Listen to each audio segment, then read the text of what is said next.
Okay. We're just waiting for latecomers to come through the door.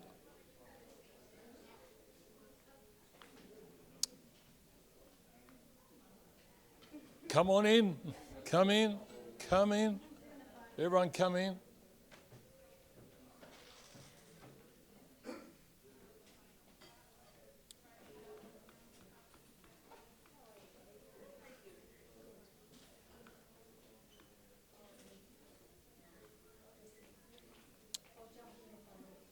Yeah. All right. Okay, we ready to start? Ready to go? All right. All right, let's start it. Okay, so I just want to establish a few things to begin with. This is not a sermon. If you want to hear a sermon, go see Pastor Sean Galladay. You'll hear a sermon. Okay? This is some practical tips on how to build your business. But I want to introduce ourselves in the sense that I am a pastor. I am a accredited pastor, accredited chaplain, and also a business owner. My wife and I are founders of the business. Linda is the director. I'm the CEO. I'm married to the boss. And then when she's not there, my daughter is the CFO. I'm the father of the boss. And then when my granddaughter's there, I get to be the grandfather of the boss. We call her boss baby. So, So I want to establish just a few things. When it comes to Christian business, if you're going to establish a business and just employ Christians, you're in trouble. You're already in trouble because you've just cut off your majority of workforce. And so we are Christians who own a business. We have Christian values in the business like kindness and gratefulness and respect and all those things that go in there. And we push it out into our culture. And we have people that are Muslims that work for us, Hindus that work for us, we have atheists work for us, we have godless people work for us, and then we have us. But there are Christians that work for us as well, and there are times that we'll have a prayer meeting when we need one. And so I just want you to understand that if you're going to have a Christian, if you're going to have a business, don't have a Christian business, have a Christian who owns a business. There's a big difference because that will help you to grow your workforce and your clientele and what you're doing. Now, there's three things that I think are really important when it comes to running a business as a Christian. You need common sense. You'd be surprised how, I don't know why they call it common, it's not common. I mean, when you throw your hands up and you say, I'm just going to let God do it, that's not common sense. That's called stupid sense. All right, you need common sense. Then what you need is business sense. Knowing when to move, having an appetite for risk, what to risk, and how to make quick decisions. I'm very quick at making decisions. I'm very responsive. We both are. And that really gives our business an edge. The third thing you need is spiritual sense. Because as you're running a business, especially when you're financing the kingdom of God, the devil's going to come against it. And there are going to be times we've had it where Linda and we've had it where we've been at work and there's been one problem after another. And it's taken a week or so, but one day we'll just sit and look at each other. You know what? This is really weird. This is not common. And so we got a few Christians, we call into our office, we pray, we break up, and immediately there's always a turnaround. And so you need common sense, you need business sense and spiritual sense. If you pastor a church, you need common sense, spiritual sense, business sense. And unfortunately, there are some pastors I've met who lack that, and they need that. And so running a church, what I'm about to teach you works in running a church, growing a church, but it works in growing a business as well. I took my pastoral skills, I poured it into our business, it grew. And then there was a point where it pivoted, it changed, where I started learning more skills that would have helped me more as a pastor. And so it really grew. Now, I get invited around to speak at Christian business breakfasts all over the place. And this is something I really teach them. And what I'm really surprised about is how people don't know how to upscale their business. They don't know how to grow their business. And there's some really good practical tips that can really help you. So to give you a picture of how we've grown, We do in-home help. So that's why I think what you call it here, we call it in-home care. We have caregivers, we call them home support workers. And most companies don't grow very large. They might have 100 clientele, maybe 50 staff. We have over 600 plus. The last time I was here 2 years ago, we had 400 plus employees. We now have 600 plus employees. We have 8 offices. We have an office that's interstate, and we're looking at opening one in America, in Dallas. We're now looking at registering a business. We've been with a consultant. I've been here since the 15th of October. I got to celebrate my birthday here. Don't say happy birthday. It's not a good one. And so anyway, we're looking at expanding. So what I want to do, I want you to give you some real practical tips that are going to help you to grow your business. Because most people I talk to are what we call sole traders. A sole trader is a person who doesn't even have admin staff. They're doing their admin, administration, they're doing their invoicing, they're doing their phone calls, they're doing their sales, and they're doing everything else as well. And these could be plumbers, they could be tradespeople, they could be any types of... It's the same with a church. A church will never grow unless you learn how to upscale. It's the same principle here. So now we're going to start getting into business. We're going to have our first slide on the screen behind me. If we got a slide here or not? Yeah.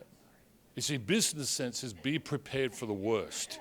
And my slides are right here in front of me. And so I said to Dottie last night, I don't need to bring a computer. And he said, no. And I went, yeah, I'm going to bring it anyway. All right, so the question I want to ask you is, are you working in the business or on the business? There's a big difference here. Working on it or in it. Now, I'm here in America. I've been here it'll be 3 weeks next week. And I'm able to do that because I'm working on the business. But if I was working in the business, I wouldn't be here. I'd be back at the office because I couldn't leave. Because everything would depend upon me. And thank God, God has given us the right people at the right time with the right skills. And that's a spiritual sense. And the common sense is employ them even if they cost you more money than you want to pay. And business sense is there'll be a return that'll come back to you later on. So are you working in the business or on the business? Good question. Thank you. I know. All right. So there's a difference between being a sole trader. Most people are sole traders. And one thing I've really learned, John Maxwell challenged me years ago in a statement, a quote. He said, are you working smarter or harder? There's a big difference. Smarter or harder? Harder is when it all depends on you, and smarter is making sure you delegate. Making sure you, in the loose term, raise up disciples. Making sure you have others that you can employ. And one thing that we've done quite freely, Linda's been really the driver behind employment, is employing people that are smarter than us, not so that we can tell them what to do, so they can tell us what to do. We have a business consultant. We employ him. It costs us a lot of money. He's been a real blessing. He's a Christian as well, which is an added bonus.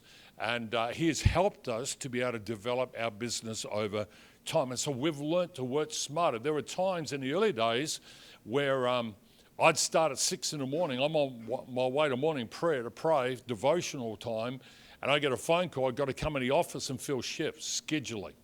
And so I'd go in there, and there were some days I wouldn't leave till 9 o'clock at night. And my diet was KFC, and there's nothing wrong with KFC. Let me tell you, I love KFC. But, you know, it was hard work. But now, I can sort of start what I want. I can leave what I want. But I don't. I'm always there by 7:30, and I leave by about 4 o'clock in the afternoon. And my wife, who is the director, the boss of the company, she goes home at 3 o'clock to do what? To cook me dinner. And so I tell everyone that. They love that. I think it's great. Okay. All right. So we've had a growth trajectory over the years. In 2018, 2019, we grew by 40%. In 2019, 2020, COVID period, we refused to shut down. We considered ourselves to be essential workers. Other companies didn't know what to do. that provided in-home help, and so they did nothing. But we continued on just as normal. Yes, we had to wear masks, we had to do all that sort of stuff, and so we could continue on. We provided it for our staff. We grew 125% in 1 year. And it's been listed in a survey that they did that there was only one company that provided NDIS, which is disability and aged care, that grew in that COVID year. That was our company. And since then, we've been expanding. In 2021, it was 65%, 2022, 41%, 2023, 38%, 24 was 36%. The average growth rate in those numbers of years was 68%. That was our growth rate. In the last 3 months, we've signed on over 54 brand new clients. And so we are aggressive in sales. We are aggressive in the way that we put our product forward, which is our services. And you know, we've worked really hard. And thank God now that we can rest in a lot of this now. We can enjoy a lot of this now. So the question is, do you work smarter or harder? You can't work harder if you're going to grow. You've got to work smarter. Now, the thing I need to clarify is a lot of people think from the very get-go they just need to work smarter, not harder. No, any business to begin with, any church to begin with, you've got to work harder. I mean, it is hard work. It is so hard. And it's difficult. I was pastoring and running a business with my wife. It was very difficult. And as I said, there were days we just went on. But you know what? We went from hearing crickets, phone calls, nothing, to having phone running off the hook all day long. We had to employ people. And within 2 years, we were averaging about 30,000, 40,000 a month within 2 years of making a profit out of that. All right, so you need to know the difference between working on it and in it. So what does it mean and what's the difference? Well, working in your business achieves results for your clients. And usually very good results because you know what you're doing. But they're only short-term results. Working on your business achieves results for yourself and your clients for the long term. It's the same with a church. You can do everything in a church as a pastor and all the people are happy for so long only, short term. Because if you want your church to grow, you can't be the Bible study leader of every single group. You can't say hello to every single person. There's going to be a certain growth up to 50, 70 people beyond that. If you get to say hello to every single person, you're doing really well. Because how many know when you're saying hello to people, Pastor, there's always that one that'll stop you and you know you're in trouble. You won't get to say hello to anybody because that person's going to talk to you forever. So, working on your business achieves results for yourself, your clients in the long term. If you want to achieve sustainable, long-term results for your business, you'll need to do both.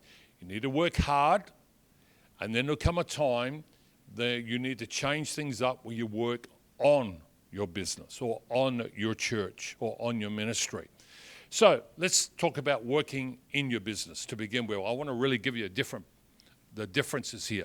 Working in your business means you get to see the clients. I remember there were times I couldn't fill a scheduled shift, so I dropped everything, jumped in the car, and I drove and assisted. I remember driving an hour to do a 3-hour shift. I drove an hour because the client really needed a service. I spent 3 hours with them and drove an hour to get back. I didn't make a lot of money in that, but that's what happens when you're working in the business. You can respond very quickly. Programming, writing policies and procedures, you don't really have the time for it. You got to learn how to use the software as it is and hope for the best. Answering queries. Well, my ears would ache by the end of the day because the phone would ring so often. And the problem is when you're really busy and you're a sole trader, you can't answer every query. And unfortunately, because you're human, you don't always say, hi, this is so-and-so. Sometimes you go, what do you want? It's a big difference. Okay, paying invoices. You spend hours after doing the job working out your invoices. You don't have time to chase up those who haven't paid their bills. You've done the job, you've sent the invoice, you spend after hours all weekend doing that, you sacrifice time with your family, and you've got no time left for yourself. Scheduling. For us, scheduling's a huge department now, but scheduling back then was very important. Getting the right worker with the right client in the right city on the right date at the right time. And I'll tell you, you've got to be a genius to do that. You've got to be very clever. But when you're doing it and no one else is doing it, how do you do everything else? And then you think about fighting fires. There's always a crisis, especially if you have people working for you. There's always a crisis. If it's a client, and when a client rings in and they're not happy, how many know it's the end of the world for them? And they're going to tell you it's the end of the world. It's the same in church. There are people in your church, you know, when they come, there's a crisis. There's always going to be a crisis. There's always something happening, always something you're dealing with. So that's what it's like when you're working in the business. Zero time left for yourself, for your family, and many times not even much time left for God. And if it's prayer, we would describe it as a quickie. Thank you, Lord, for the day. Amen. And off you go. That's about it. And ministry, well, you don't have time for ministry. You have time to help out at church because you're just burnt out. You just had enough. So that's what it's like when you work in the business. Now when you work on the business, it changes. Working on the business is you get time to upskill. You get time to educate yourself. And if you're going to grow in a business, you've got to, and even in your church as a minister, you've got to upskill. I was pastoring the same church for 30 years. I can't keep preaching what I was preaching 30 years ago. I had to change. I had to grow. I had to become something else. How are we going for time here? We're doing all right? Okay, so creating systems. You need technical, non-technical systems and processes and policies. You employ people to do that. When you're working on the business, you're planning for the future. Is why we're here. We're doing this. You're able to set goals. You can measure your success. There are automated processes. There's marketing. You've got a whole team doing marketing now. You can write articles and you can mentor other people. I mean, there's a big difference between working in the business and on the business. Let's go to the next one. So I don't have a picture here. The challenge is you've got to look at your role. How many roles are you doing yourself? If you are a sole trader, it is possible that you wear the hat of the accounts department. You wear the hat of marketing and sales. You wear the hat of recruitment. You wear the hat of administration. You've got all these hats. And the problem is you just can't keep functioning. If you're going to grow, those hats need to change. Those hats need to become departments. You need to employ someone to do scheduling. You need to employ or outsource someone to do invoicing and bills and collecting the money as well.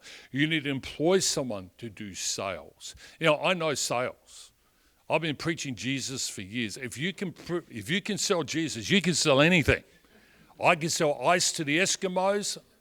I can sell sand to the Arabs. I know how to sell. The hardest part was giving it over to another person to run it. But I had to do it. If I was going to be able to work on the business, I had to allow those hats to become departments. We have a whole department in quality and management that Linda used to run. Linda used to do administration. Linda used to do recruitment. My daughter did all these other jobs. She was overseeing scheduling. She was overseeing the finances. She was overseeing quality as well. And so what we had to do was we had to start taking those hats off. And today we have a whole department, a double-story building filled with those departments. That's why even IT service. We don't have anyone employed for IT service, but we outsource it. We outsource it, and that really helps. Okay, the way to upscale, it's just like discipleship, it's called delegation. Now, if you are a perfectionist, you will not delegate. If everything has to be perfect, you're never going to let anyone else do it because you think you do it the best. And you know you probably do it the best. You do it the best. That's why you started the business. But if you're going to delegate, you're going to have to let others have a go. That means you're going to have to let others even fail. That means instead of getting it 100% correct, you might have to allow it to be 90% correct. It's like discipleship. Discipleship and leadership is learnt through failure. It's the same thing in the business. You've got to hand it off to people and allow them to succeed or fail. When they fail, as long as they learn from it, they'll be an asset. But if they don't learn from it, then get someone else. Move it on. So, delegate, delegate, delegate. So you've got to be patient. No, they're not going to be as good as you. I know that you are the Messiah and you can fix all things, but they're not going to be good as you. But I'll tell you, if you release people and delegate people, it will grow. So, the key to working on your business, number one, don't overthink it. Or your ministry or your church, don't overthink it. Just start looking for ways to delegate. And if you've got no one to delegate it to that's employed by you, outsource it. And then once you find it's getting critical in the cost that it is to outsource it, then employ someone to do that job. So if you need IT and you're paying, say, $3,000 a month in IT, and it costs that to employ someone, you might as well just employ someone to do it. But if you don't have the money and you don't have someone to do that yet, then you're better off outsourcing it, because if you're not good in IT, you need to pay someone else to do it for you. Secondly, keep planning. Always plan. Plan, plan, plan. My role is more planning than anything now. Number 3, it doesn't take much to get started. You just need to think of the hats you're wearing, take it off, and delegate it. If you're doing all the invoicing, someone else could be doing that for you. You can employ it. You could outsource it or employ someone else to do it. And so maybe for you, it's time to hire. Now in church, you don't really hire people. It's all volunteer based. It's different. But you need to be giving people opportunity to step up and bring their giftings to the table. So look, that's about 20 minutes I've given you in teaching, and so I want to open it up for questions, because this is really an important part of it. Questions are really critical if you're going to grow. So how many here firstly have a business? Put your hand up. Okay, there's a few of you. What's that? Okay, trying to start one. Well, Linda can give you some advice on if you're trying to get a business started. What's that? You tell them. Have you got a business idea? I don't yet. I'm trying. Okay. Well, the simplest thing is be a problem solver. Find a problem and solve it. Yep. That's the basis. Or if you're going to do something that other people are doing, you've got to be the best. You've got to offer something that they're not. That's probably the easiest way to say that one. So, because a lot of people want to start a business, and it's a really good thing to want to do. And it's certainly something I wanted to do, but it's not just as easy as starting a business. There's a lot that goes in there. How long have you guys been running or been owners of this business? 11 years. And prior to that, what were you guys doing? I was working in the same industry, but I was working in the government sector. So then you being involved in that industry, it kind of led you to being the owners. So Yeah. what I'm trying to say, would you recommend you get involved in a business that you know about or that you don't know anything about? You can do either. So it depends what your interests are. There's so many factors. I mean, I guess the reason that we started our business is this new system was coming in the Australian government called NDIS, which is a National Disability Insurance Scheme, and which meant that the government department that I was working for was starting to slow down and people were losing jobs. There was a lot going on. And a lot of people were going, you know what, we're going to start our own business. It actually led to a lot of new businesses starting.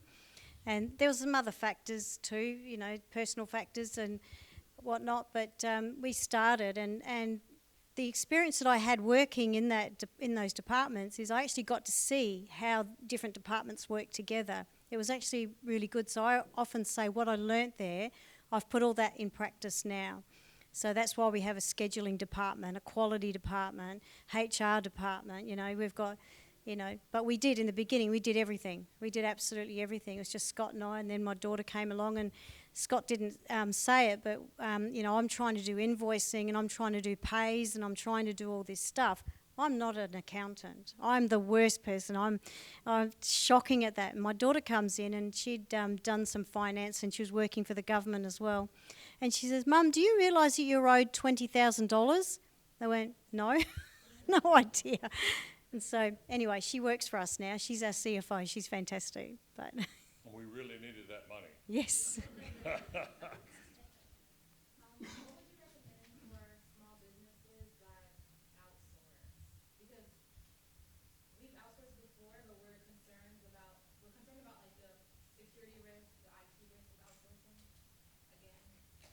Well, there's agreements you can sign, and I put everything in writing, you know, absolutely.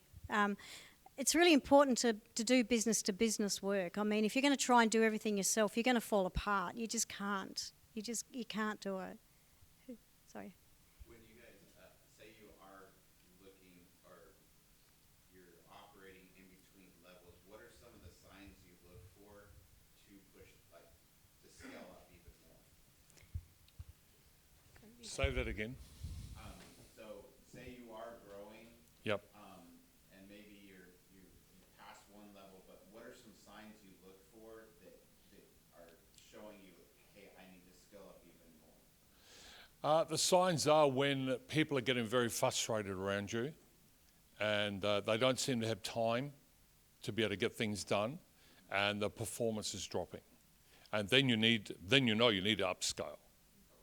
And so that's a really good way. You can look at your team and you know you need more. We have a scheduling team, and it's gone from 1 person to 2 people. Now it has 30 people. And the busier we get, the more we employ.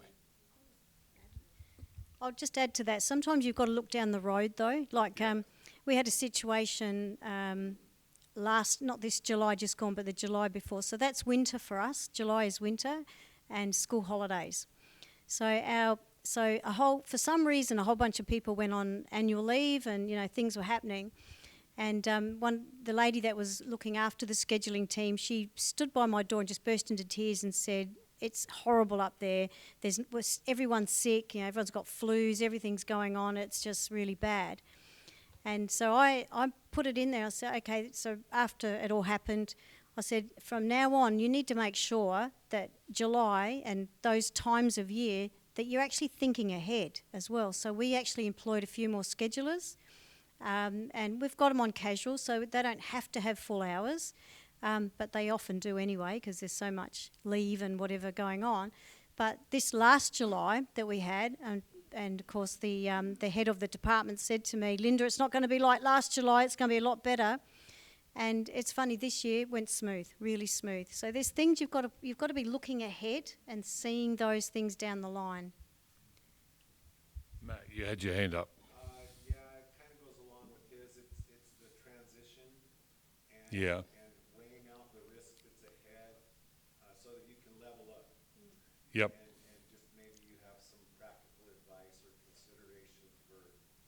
It's about having the ability to see ahead of the curve what's coming. I don't know if I'm 6'6". So when I go to like a state fair, like the Texas State Fair, we went there, and I'm walking through a crowd, I can see what's coming. And I can go, they're over there. But my wife, she's 5 foot nothing. And so she goes, where? And I go, over there. She says, where? Over there. And I go, can't you see it? And she says, no, I can't. So she grabs my shirt, hangs on for dear life, and we get through the crowd, and we get over there. And so I have the ability to see over. A lot of sole traders don't, because they're so busy doing the stuff, they can't see what's coming ahead. So you've got to have that ability to be able to see that, and that's called intuition. Intuition, that's that business sense.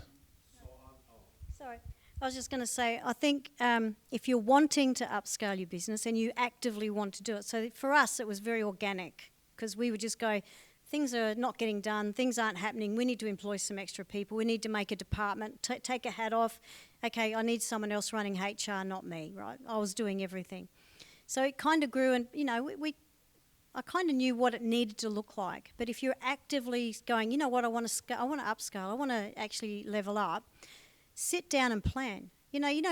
Have planning days. I think Larry Gregory said he's going to do a planning week or something.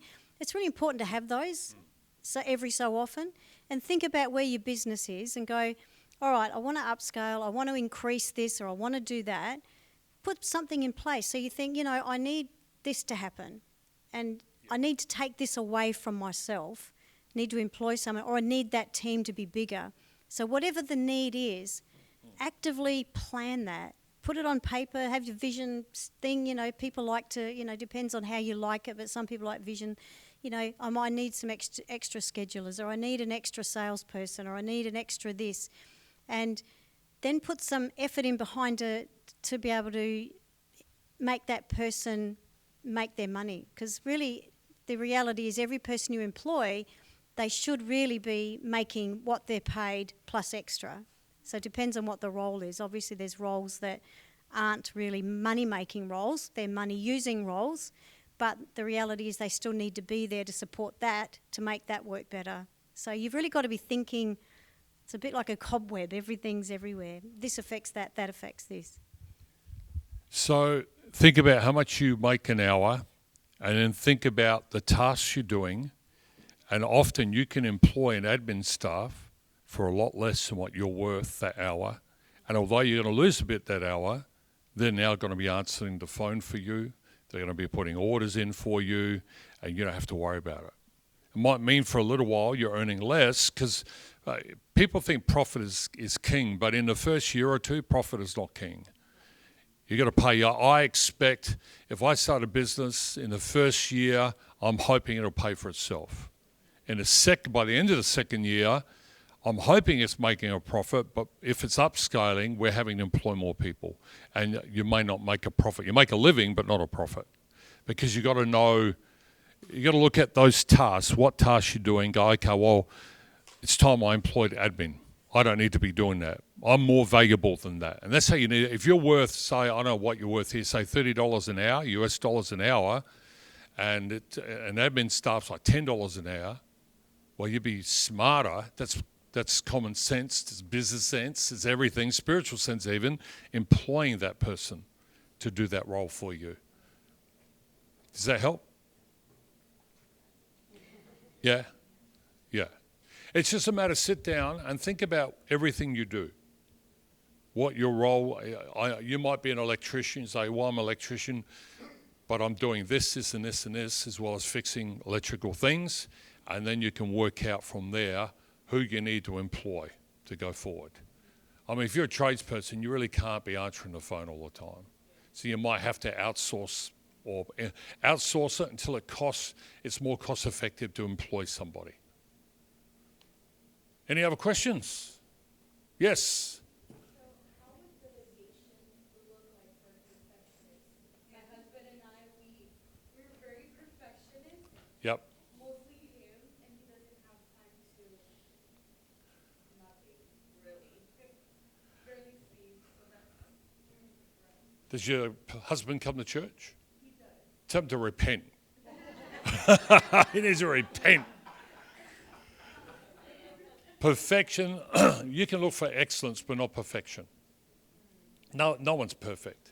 And people are going to, and one thing, we're Christians, man, and that's what I think really helps us, is we treat people from a Christian perspective. We're redemptive.